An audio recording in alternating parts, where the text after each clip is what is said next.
శాశ్వతమైన ప్రేమతో మనల్ని ప్రేమిస్తున్నారు యేసు ప్రభువారు. మన కొరకు ఆయన సిలువ మీద ప్రాణం పెట్టారు. ఆయన నమ్మిన వారందరికీ ఉచితంగా రక్షణ ఇస్తున్నారు. ఆ ప్రేమ గల యేసు ప్రభువారు త్వరలో వస్తున్నారు రెండోసారి ఈ లోకానికి. ఆయన నమ్మిన వారందరినీ కూడా పరలోకం తీసుకెళ్తారు. ఆ ప్రేమ గల యేసు ప్రభు నామం పేరిట మిమ్మల్ని అందరినీ కూడా మన కడవరి కాలం కార్యక్రమానికి ఆహ్వానిస్తున్నాను. ప్రియ సోదరి సోదరులారా, మనము మరణించిన వారు మరలా తిరిగి బ్రతుకుతారా అనే అంశాన్ని బైబిల్ గ్రంథం నుండి ధ్యానిస్తున్నాం మనం. ఇది 8వ ఎపిసోడు. అనేకమైన విషయాలు ఉన్నాయి కనుక వచ్చే ఎపిసోడ్లో కూడా మరికొన్ని విషయాలు మనము ఈ అంశం గురించి బైబిల్ గ్రంథం నుండి నేర్చుకోబోతున్నాం. ఈ కార్యక్రమము లేమ్యాన్ మినిస్ట్రీస్ ద్వారా సమర్పించబడుచున్నది. ప్రార్థన చేసుకుని ఈ దిన వాక్యంలో ఈ 8వ ఎపిసోడ్లో కొనసాగుదాం. ప్రార్థన. పరిశుద్ధ ప్రేమగల మా తండ్రి, మీకు స్తుతులు స్తోత్రాలు వందనాలు చెల్లిస్తున్న మమ్మల్ని, మా కుటుంబాల్ని, మా సంఘాలని మీరు ప్రేమించి అనేకమైన లోతైన మర్మాలు బైబిల్ గ్రంథం నుంచి నేర్చుకునే కృపను మాకు అనుగ్రహిస్తున్నారు. వందనాలు చెల్లిస్తున్నాం ప్రభా. ఈ కార్యక్రమాన్ని వీక్షిస్తున్న ప్రతి వ్యక్తిని, వారి కుటుంబాన్ని దీవించండి. ఈ పరిచర్య ముందు కొనసాగడానికి ఎవరైతే సహకరిస్తున్నారో వారందరినీ కూడా ప్రత్యేకంగా ఆశీర్వదించండి. ఈ లోతైన మర్మాలు మేము తెలుసుకోవటానికి పరలోకపు జ్ఞానాన్ని మాకు ప్రసాదించండి. పరిశుద్ధాత్మతో మమ్మల్ని నింపండి. ఈ విషయాలు మేము నేర్చుకుని మీకు యోగ్యమైన కుమారులుగా కుమార్తెలుగా జీవిస్తూ త్వరలో మీరు అక్కడ వస్తుంది ప్రభా. మేము ఊహించిన దానికంటే త్వరగా రెండో రాకడ వచ్చేస్తుంది. మీరు అక్కడ కొరకు మేము సిద్ధపడి ఆ ఎత్తబడే జనాంగంలో మేమందరం ఉండే కృప మాకు అనుగ్రహించమని, మీరే మహిమ ఘనత తెచ్చుకొనవలసిందని, మీరే మాతో మాట్లాడమని యేసు ప్రభువు వారి పరిశుద్ధమైన నామం బట్టి ప్రార్థిస్తున్నాను తండ్రి, ఆమేన్. ప్రియ సోదరి సోదరులారా, ఈ దినాన్న ఈ 8వ ఎపిసోడ్లో ఈ లోకంలో ఉన్న సమస్యలన్నిటికీ కూడా ఇక అంతము. ఈ లోకంలో ఉన్న ప్రతి సమస్య, ఏ సమస్యనైనా సరే మీరు ప్రస్తావించవచ్చు. అనారోగ్యాలు, మరణము, అశాంతి, విడాకులు, ముసలితనము, అప్పుల బాధలు, యుద్ధాలు, ఈ లోకంలో అనేకమైన దారుణమైన సంఘటనలు, ఇవన్నిటి కూడా అంతం ఒకటే. అదే యేసు ప్రభు యొక్క రెండవ రాకడ. యేసు ప్రభు యొక్క రెండవ రాకడ. యేసు ప్రభు వారు ఆయన శిష్యులతో ఈ విషయాన్ని ప్రస్తావించారు.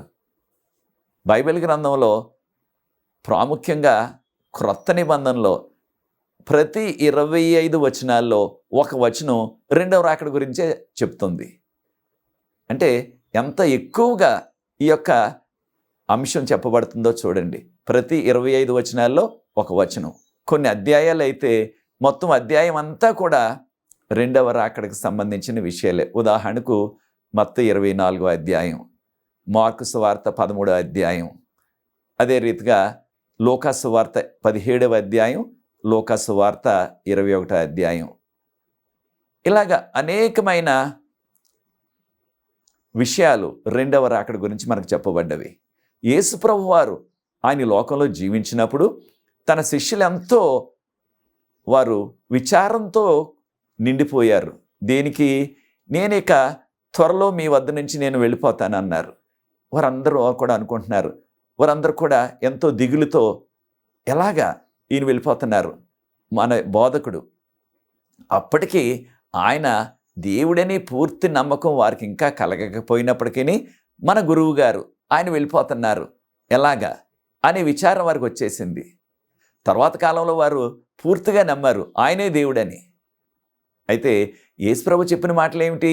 మీ హృదయములను కలవరపడనీయొద్దు. కారణం వారిలో ఎంతో కలవరం వచ్చేసింది, ఎంతో వేదన వచ్చేసింది, ఎంతో వారికి విచారం వచ్చేసింది. మీ హృదయాలను కలవరపడనీయొద్దు అన్నారు. యోహాను సువార్త 14వ అధ్యాయం 1వ వచనంలో, నా తండ్రి ఇంట అనేక నివాసాలు ఉన్నాయి. తండ్రి ఏంటంటే ఏది? తండ్రి ఇల్లు పరలోకం. యేసుప్రభు యొక్క తండ్రి ఇల్లు పరలోకం. ఆ పరలోకంలో అనేకమైన నివాసాలు ఉన్నాయి. మూల భాషలో చూసినట్లయితే రాజభవనాలని మనం తర్జుమా చేయాలి. మన భాషలో కాస్త తర్జుమా బలహీనంగా ఉన్నది. నివాసాలు అన్నారు అంతే. అయితే ఆంగ్ల భాషలో చూసినట్లయితే మ్యాన్షన్ అన్నారు. మ్యాన్షన్ అంటే రాజుగారు ఉండే భవనం, రాజభవనం. అలాంటి భవనాలు అనేకమైనవి ఉన్నవి. ఇక మీకు ఏ లోటు లేదు. అప్పుడు నేను వెళ్తాను, మీ కొరకు స్థలాన్ని సిద్ధపరుస్తాను. సిద్ధపరిచిన తర్వాత నేను మరలా వస్తాను, అంటే రెండోసారి మరలా వస్తాను. వచ్చిన తర్వాత మిమ్మల్ని అందరినీ కూడా తీసుకువెళ్ళి నేను ఎక్కడైతే ఉంటానో అక్కడే మీరు కూడా నాతోనే ఉంటారు. ఎక్కడ ఉంటారో యేసుప్రభు వారు? పరలోకంలో ఉంటారు. మనల్ని కూడా పరలోకం తీసుకువెళ్తానన్నారు. ఈ విషయాన్ని యోహాను సువార్త 14వ అధ్యాయం 3వ వచనంలో గమనిస్తున్నాం. కనుక ప్రార్థనాపూర్వకంగా యోహాను సువార్త 14వ అధ్యాయం మొదటి 3 వచనాల్ని ప్రార్థనాపూర్వకంగా చదవండి. ఎంతో గొప్ప ఆదరణ, ఎంతో గొప్ప భరోసా. కాను ఈ లోకంలో మనం జీవిస్తుండగా అనేకమైన శ్రమలు, అనేకమైన సవాళ్ళు, వాటన్నిటిని కూడా మనం అధిగమించినప్పటికీ వృద్ధాప్యం, అనారోగ్యాలు, ఒక దినాన మరణం. కనుక ఈ లోకం ఎవ్వరికీ కూడా శాశ్వతం కాదు. ఆ వ్యక్తి రాజైనా, ఆ వ్యక్తి రైతైనా, ఆ వ్యక్తి ఒక ప్రిన్సిపల్ అయినా, ఆ వ్యక్తి ఒక ప్యూన్ అయినా, ఎవరైనా సరే ఈ లోకం శాశ్వతం ఎవ్వరికీ కాదు. కనుకనే ప్రియ సోదరి సోదరులారా, యేసు ప్రభు రెండో రాకడ ఎంతో నిరీక్షణతో కూడి ఉన్నది. విశ్వాసులందరికీ కూడా ప్రతి తరములో కూడా ఎంతో నిరీక్షణ నింపింది. ప్రాముఖ్యంగా మనకు బాగా తెలిసిన వారు కానీ మరణించినట్లయితే మనకి ఎంతో దుఃఖం వస్తుంది, ఎంతో విచారం వస్తుంది. అప్పుడు ప్రతి విశ్వాసకి వచ్చే ఆ భరోసా, ఆ నిరీక్షణ యేసు ప్రభు రాకడ త్వరలో ఉన్నది. ఆ రెండవ రాకడలో ఆయన మరణించినట్లయితే వారి మహిమ శరీరాలతో లేపుతారు. బ్రతుకున్న విశ్వాసులమైన మనకు మహిమ శరీరం కనురెప్పపాట్లో వస్తుంది. మన పరలోకం తీసుకువెళ్ళిపోతారు అనే గొప్ప భరోసా, గొప్ప నిరీక్షణ రెండవ రాకడనే ఈ యొక్క అంశం. కనుక ప్రియ సోదరి సోదరులారా, మనం కూడా జీవిస్తున్నది కడవరకాల చివరి దినాలు ఇవి.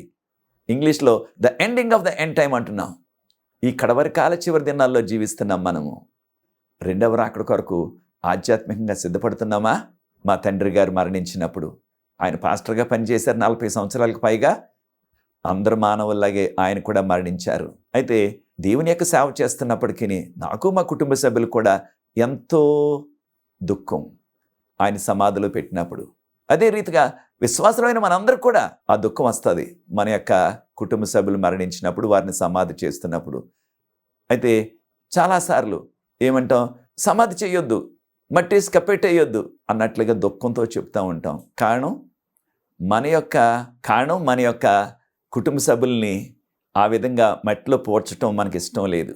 2020లో జూలై ఆఖరి దినాన నా సతీమణి కూడా మరణించారు. కరోనా వల్ల కాదు అప్పుడు, కానీ ఆ యొక్క బ్రెయిన్ హ్యామరేజ్ అంటారు, దానివల్ల మరణించారు.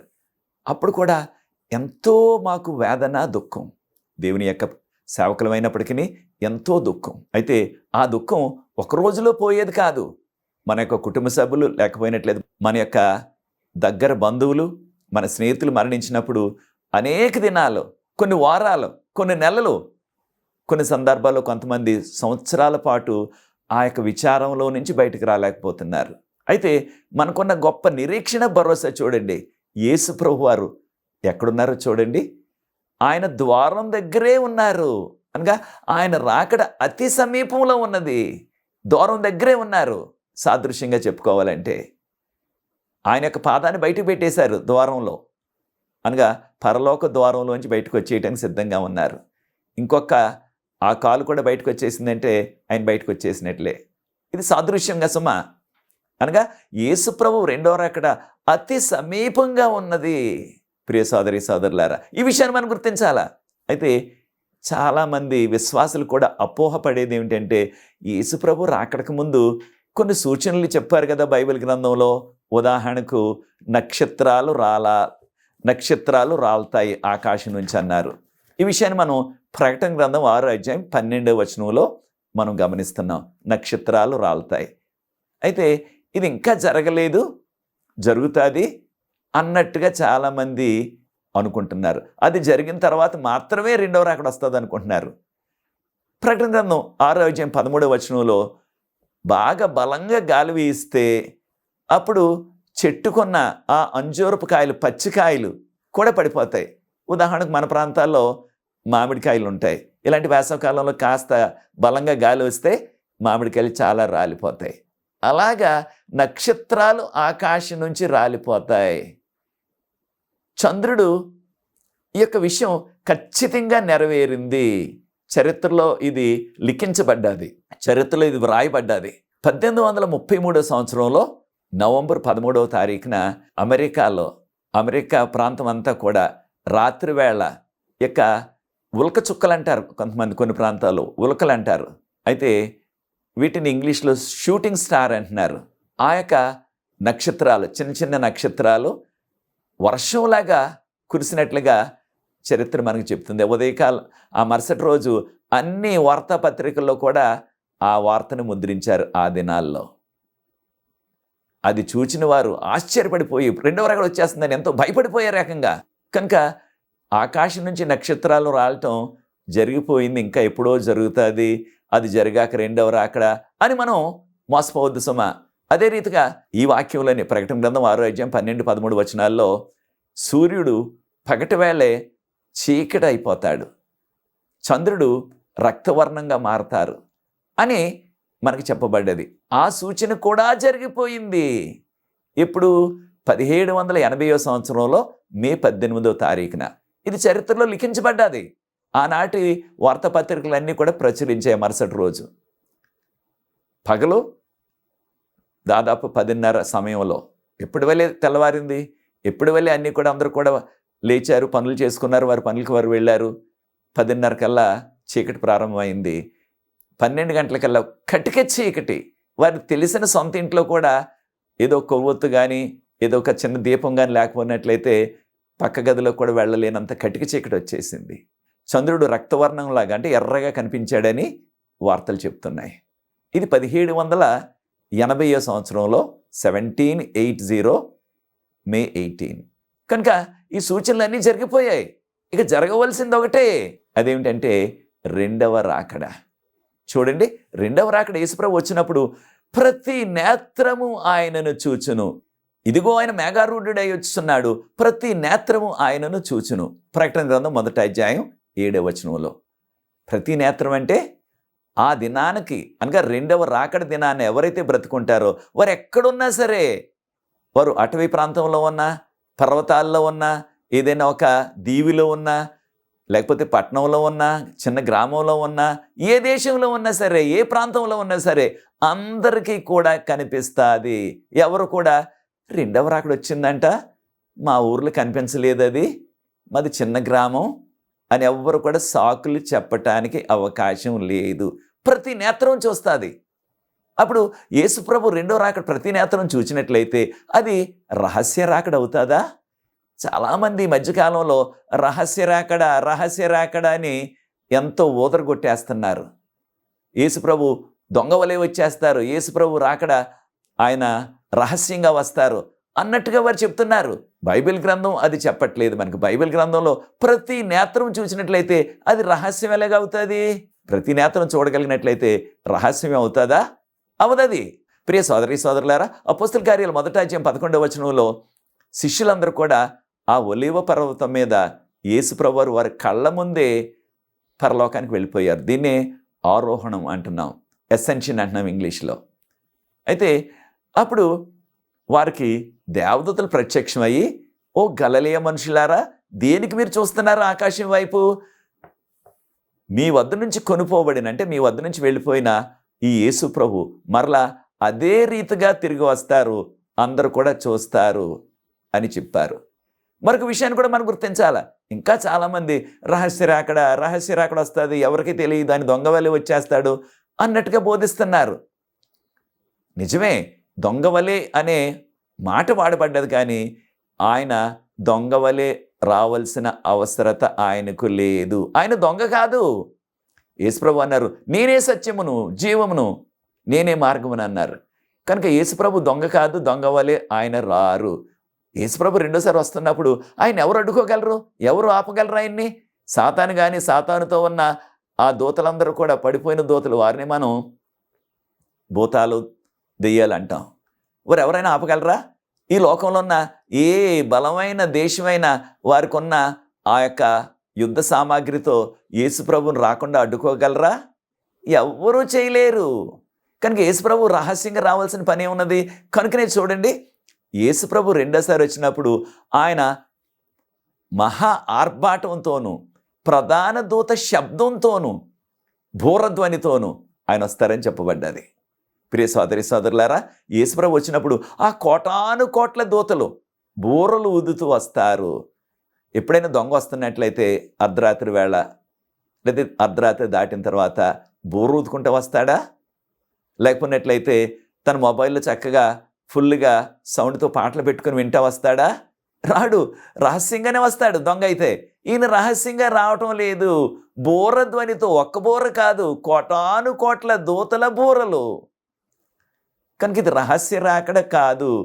వారు ఎంత గాఢ నిద్రలో ఉన్నా సరే అంత అన్ని బూరలు ఊదుతుంటే ఎవరికైనా మెలకు వచ్చేస్తుంది. కనుక యేసు ప్రభువు రాకడ అందరికీ కనిపిస్తుంది, ప్రతి నేత్రానికి, ఎక్కడున్నప్పటికీ నీ ప్రపంచంలో. అలాగే బూరధ్వని అందరికీ కూడా వినిపిస్తుంది. కనుక ప్రియ సోదరి సోదరులారా, యేసు ప్రభువు రాకడ రహస్యం కాదు, ఇది బహిరంగం, అందరికీ కూడా కనిపిస్తుంది. మత్తయి సువార్తలో 25:31 ఆయన వచ్చినప్పుడు అనేక మంది దూతలు, అనగా కోటాను కోట్ల దూతలు బూరధ్వనితో వస్తారని కూడా మనం గమనిస్తున్నాం. కనుక ప్రియ సోదరి సోదరులారా, యేసు ప్రభు రెండవ రాకడ ఆయన రహస్యంగా రారు, రహస్యంగా రావాల్సిన పని ఆయనకి లేదు. యేసు ప్రభు వారు రెండవసారి వచ్చినప్పుడు మనం విశ్వాసంగా జీవించినట్లయితే మనం మరణించినప్పటికీ మనం మహిమ శరీరాలతో లేస్తాము. అయితే విశ్వాసంగా జీవించి మనము రెండవ రాకడకు ముందు మరణించామనుకోండి, అప్పుడు ఖచ్చితంగా ఎవరు మరణించినప్పటికీ, మనం ఎంత ప్రేమించినప్పటికీ వారిని సమాధి చేసేస్తాం. అయితే చూడండి, దేవుడు ఎంత గంభీరమైన భరోసా మనకిస్తున్నారు, ఎంత చక్కని భరోసా ఇస్తున్నారు. 1 కొరింథీయులకు రాసిన పత్రిక 15:52. 1 కొరింథీయులకు రాసిన పత్రిక 15:52 అప్పుడు కడబోరం రోగును, ఇంకా అదే ఆఖరు బోర. అప్పుడు ప్రభువుని నమ్ముకొని ఎవరైతే మృతులైపోయి సమాధి చేయబడ్డారో వారందరూ కూడా మహిమ శరీరాలతో లేస్తారు. దేవునికి స్తోత్రం. మహిమ శరీరాలతో లేస్తారు. అయితే మనకు వెంటనే వచ్చే ప్రశ్న ఏమిటంటే, బ్రతుకున్న మన పరిస్థితి ఏమిటి? విశ్వాసంతో జీవిస్తూ ఇంకా జీవించి ఉన్నామనుకోండి రెండవ రాకడ దినం వరకు, మన పరిస్థితి ఏమిటి అనగా దానికి కూడా జవాబు ఉన్నది మనకి. 1 కొరింథీయులకు రాసిన పత్రిక 15:51 గమనించినట్లయితే అక్కడ మనమందరము కూడా నిద్రించము గాని, నిద్ర అంటే మరణ నిద్ర, మనమందరం కూడా మరణ నిద్రను పొందం, కానీ మనము కనురెప్పపాట్లో మనకి మహిమ శరీరాలు వచ్చేస్తాయి. కారణం, ఇప్పుడు ప్రస్తుతం మనకున్న ఈ శరీరం, ఈ యొక్క ఎముకలు, ఈ మాంసం, ఈ రక్తం, ఇవి పరలోకానికి వెళ్ళలేవు. కనుకనే ఈ యొక్క భూమి మీద మనకున్న శరీరాన్ని ప్రభు తొలగించి ఆయన మహిమ శరీరం ఇస్తారు. మహిమ శరీరం అంటే దేవదూతల లాంటి శరీరం. ఇక ఆ శరీరానికి ఎన్ని కోట్ల సంవత్సరాలు జీవించినా నాకు సరిగా చూపు కనిపించట్లేదు, క్యాటరాక్ట్ వచ్చేసింది, నాకు సరిగా వినపట్టలేదు, పెద్ద వయసు వచ్చేసింది, సరిగా నడవలేకపోతున్నాను, కాళ్ళు నొప్పులు వచ్చేస్తున్నాయి, మోకాళ్ళు పట్టట్లేదు, రకరకాలుగా ఈ లోకంలో మనం చెప్తాం. అయితే మహిమ శరీరానికి ఇక అటువంటి ఏ విధమైన అనారోగ్యాలు, సవాళ్ళు రానే రావు. దేవదూతలు ఏ రీతిగా కోట్ల సంవత్సరాల నుంచి వారు జీవిస్తున్నారో అలాగే మనం కూడా ఆ కోట్ల సంవత్సరాలు కూడా ప్రభువుతోనే ఉంటాం. ఇక ఏ విధమైన సవాళ్ళు మనకు రావు. ఆ విధంగా ఎవరైతే లేపబడుతున్నారో చూడండి, దేవదూత అనగా వీరిని మనం గార్డియన్ ఏంజిల్ అంటున్నాం. ఇంగ్లీష్లో గార్డియన్ ఏంజిల్ అంటున్నాం. అనగా మన యొక్క సంరక్షక దూత. ప్రతి వ్యక్తికి కూడా, ప్రతి విశ్వాసకి కూడా దేవుడు ఒక దేవదూతను మనకి సంరక్షకుడిగా, అనగా మనం ఇంగ్లీష్లో అంటాం బాడీ గార్డ్ అంటాం, అలాగా అంగరక్షకుడు అంటున్నాం. మన అంగరక్షకుడిగా ఎప్పుడైతే ప్రభువుని నమ్ముకుంటున్నామో ఆ క్షణం నుంచి మనం మరణించే వరకు కూడా ఒక దేవదూతను మనకు నియమించేస్తున్నారు. ఆ దేవదూత ఎప్పుడు మనతోనే ఉంటారు, కానీ మనకు కనిపించటం లేదు. ఈ పాపలోకంలో మనకు కనిపించరు. అప్పుడు మనం మరణించిన తర్వాత ఆ దేవదూత పరలోకానికి వెళ్ళి నా పనిని నేను ముగించానని దేవునికి చెప్తారు. అప్పుడు మరలా రెండవ రాకడ దినాన మనము ఆ సమాధిలో నుంచి మహిమ శరీరాలతో లేస్తున్నప్పుడు అదే దూత మన యొక్క జీవితకాలంలో ఏ రీతిగా మనల్ని అనేక ఆపదల నుంచి గండాల నుంచి తప్పించాడో ఆ దూతే వచ్చి మనల్ని సంబోధించి, దేవుని కుమారుడా లేకపోయినట్లయితే దేవుని కుమార్తె రా, ప్రభు నిన్ను పిలుస్తున్నారు, నేను ప్రభు దగ్గరికి తీసుకెళ్తాను రా అని దేవదూతలు వారిని సమాధిలో నుంచి లేపి, వారు ఒక్కరైనా కుటుంబం అంతా అయినా, ఉదాహరణకు అబ్రహాం గారు శారా, వారి కుమారుడు ఇస్సాకు, వారి కోడలు రిబక్క, కుటుంబం అంతా కూడా విశ్వాసంగా జీవించారు. వారి మనవడు యాకోబు. కనుక విశ్వాసంగా జీవించిన కుటుంబం అంతా కూడా పునరుత్థానం చెందుతారు. కొన్ని సందర్భాల్లో ఒక్కరే విశ్వాసంగా జీవిస్తే ఆ ఒక్కరు కూడా ఖచ్చితంగా వారిని లేపుతారు.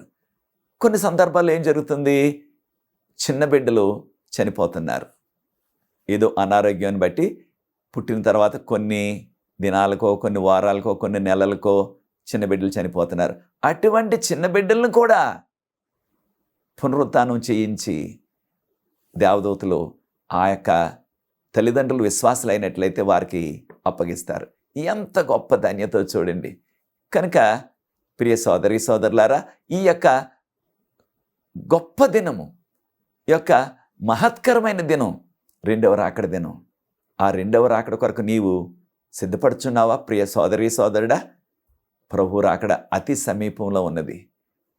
కనుకనే ఆయన వచ్చినప్పుడు దేవదూతలు బోరు ఊదినప్పుడు మృతులు ఎక్కడున్నప్పటికీ, ఎన్ని సంవత్సరాలు అయిపోయినప్పటికీ, ఉదాహరణకు ఆదాము మొదటి మానవుడు, ఆయన ఈ లోకంలో 930 సంవత్సరాలు జీవించి మరణించాడు. అనగా దాదాపుగా ఆదాము మరణించి ఇప్పటికీ బైబిల్ ప్రకారంగా 5000 సంవత్సరాలు దాటిపోయింది. కారణం బైబిల్ ప్రకారంగా భూమి యొక్క వయస్సు 6000 సంవత్సరాలు. రకరకాల సైన్స్ వారు లక్షల కోట్ల సంవత్సరాలు అంటున్నారు.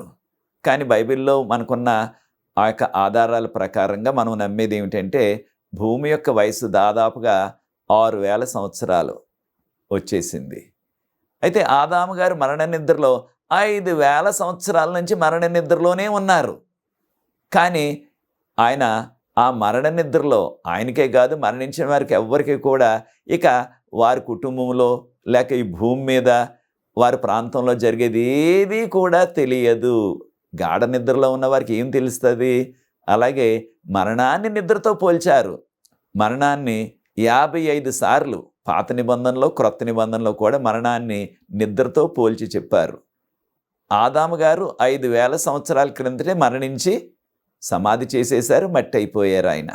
అప్పుడు ఇన్ని వేల సంవత్సరాలు అయిపోయినప్పటికీ రెండవ రాకడ దినాన ఆదాము మహిమ శరీరంతో లేస్తారు. చూచారా ఎంతటి అద్భుతమో? తనకి ఆశ్చర్యమైపోతుంది. కారణం తను మరణించిన తర్వాత ఇంతమంది జనం పుట్టారు, ఇంతమంది జనం ఈ లోకంలో జీవించారనే ఆ యొక్క విషయం ఆయనకి తెలియదు. అదే రీతిగా మొట్టమొదటిగా ఈ భూమి మీద మరణించిన వ్యక్తి ఏబేలు.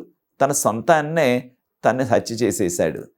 అనగా దాదాపుగా ఏబేలు ఆ మరణ నిద్రలో దాదాపుగా 6000 సంవత్సరాల నుంచి ఉన్నాడు. కారణం మొట్టమొదటిగా ఈ భూమి మీద పుట్టిన ఇద్దరు కూడా, మొదటి కయ్యోను, 2 ఏబేలు. అనగా దాదాపుగా ఏబేలు 6000 సంవత్సరాల నుంచి మరణ నిద్రలోనే ఉన్నాడు, మట్టి అయిపోయాడు. 6000 సంవత్సరాలంటే లేక 5000 సంవత్సరాలంటే ఇక వారి యొక్క ఎముకలు కూడా, బోన్స్ కూడా ఇక ఏమీ కూడా మిగలవు, అంతా కూడా మట్టి అయిపోతాయి. అయినప్పటికీ వారిని దేవదూతలు లేపుతారు. వారికి మహిమ శరీరాలు వస్తాయి, దేవదూతల లాంటి శరీరం. అప్పుడు బ్రతుకున్న మనకేమో కొన్ని రెప్పపాట్లు మహిమ శరీరం వస్తుంది. చనిపోయిన వారు ఆల్రెడీ మహిమ శరీరాలతో లేస్తున్నారు. మనందరికీ తెలిసిన రీతిగా కొన్ని సందర్భాల్లో ఈ లోకంలో వారికి అంగవైకల్యం వచ్చి ఒక కాలు తీసివేయటం, లేకపోతే చెయ్యి తీసివేయటం, లేక అవయవాలు లేకుండా వారు ఈ లోకంలో జీవించడం, వారు కాళ్ళు చేతులు లేకుండా జీవించడం, కొన్ని సందర్భాల్లో కొంతమందికి అటువంటి పరిస్థితి ఏర్పడుతుంది. చాలా విచారం. ఇవన్నీ కూడా ఈ లోకంలో ఉన్న పాపపు ఫలితాల వలన వచ్చినవి, వారి సొంత పాపం కాదు సుమా.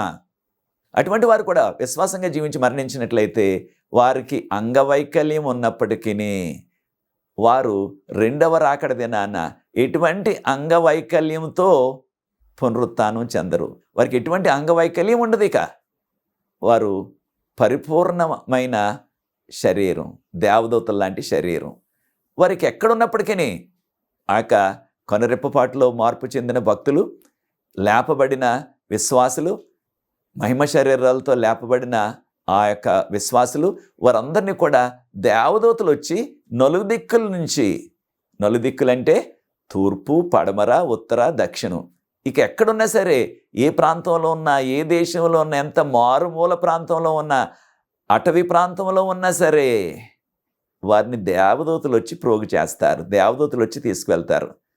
ఆ పని ఎవరికైనా మానవులకు అప్పు చెప్పినట్లయితే కొంతమందిని మనం మిస్ అయిపోయే అవకాశం ఉంది. మనం కొంతమందిని వారిని ఎక్కడున్నారో కూడా తెలుసుకోలేని పరిస్థితి రావచ్చు మనకి మానవులుగా. దేవదూతలకి అటువంటి పరిస్థితి లేదు.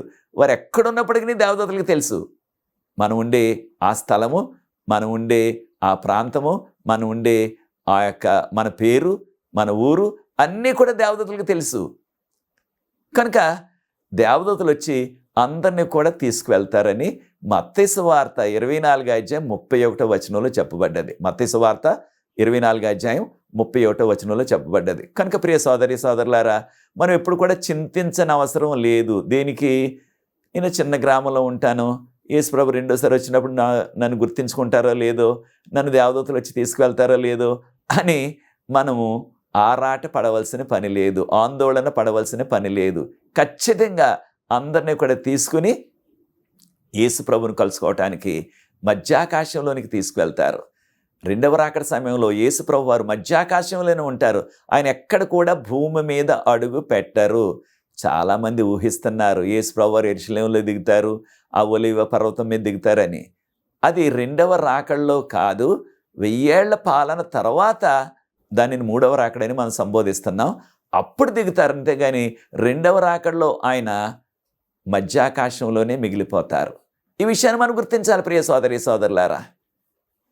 కనుక దేవుని యొక్క భక్తులు, ప్రభువుని నమ్మిన వారు, దేవుని యొక్క వాక్యపు వెలుగులో, ఆయన ఆజ్ఞల వెలుగులో ఎవరైతే జీవిస్తున్నారో వారందరూ కూడా ప్రభువునందు నిద్రించినట్లయితే, అనగా మరణించినట్లయితే వారికి ఖచ్చితంగా రెండవ రాకడ దినాన వారికి పునరుత్థానం ఉన్నది అని ఆశించినట్లయితే నాతో ఏకీభవించండి.